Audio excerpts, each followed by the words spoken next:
40 plus years of legalized child killing since Roe versus Wade that we have not been prevailing by any standard of what it means to win.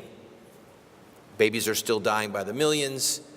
The Supreme Court continues to uphold Roe. There are many political people who use child killing as a political football to get our votes and our volunteer time and our financial contributions, but do not in turn do what is necessary to make it a criminal act to kill an unborn child. So I want to assess why the pro-life movement in particular, and perhaps more importantly, why the religious right as a whole has failed in its objectives. And before you can assess what do we do differently, how did we get here, and where do we have to go, you have to have a realistic and honest assessment of where things are, how we got here, and what we need to do to change the trajectory so that we do in fact prevail. So if I may, I'll start in catechetical form.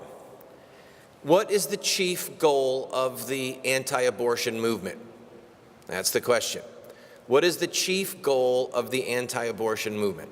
The answer is to make it a criminal act to kill an unborn baby from conception until birth. What is the chief goal of the anti-abortion movement? To make it a criminal act to kill an unborn human being from conception until birth.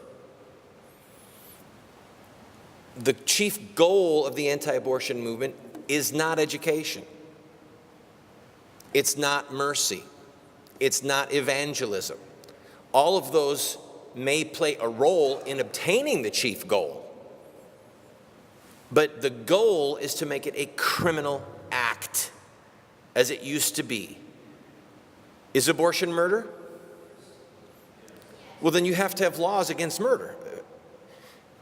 So what we do and what we say should always reflect our end goal.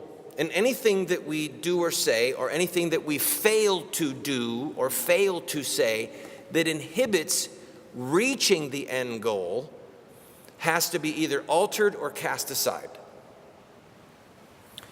So I'm going to use a four-part outline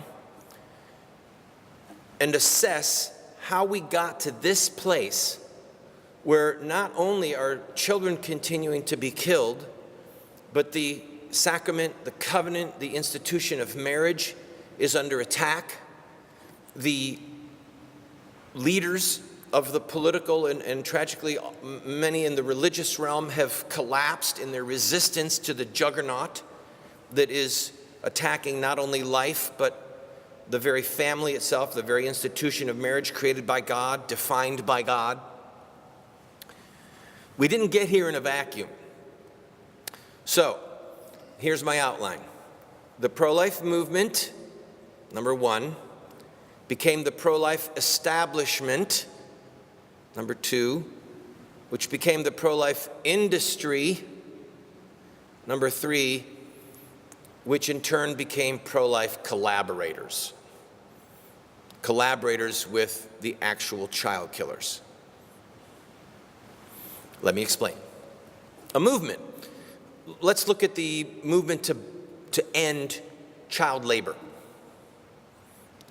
Let's look at the movement to bring women into the franchise, to give women the ability, the legal right to vote.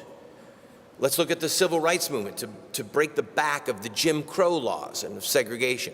Let's look at the abolitionist movement to bring an end to legalized chattel slavery.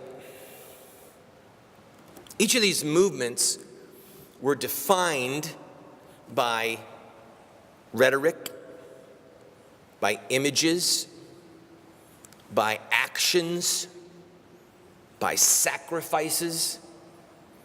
And then when you put those things together, you had final fruit. All women can vote.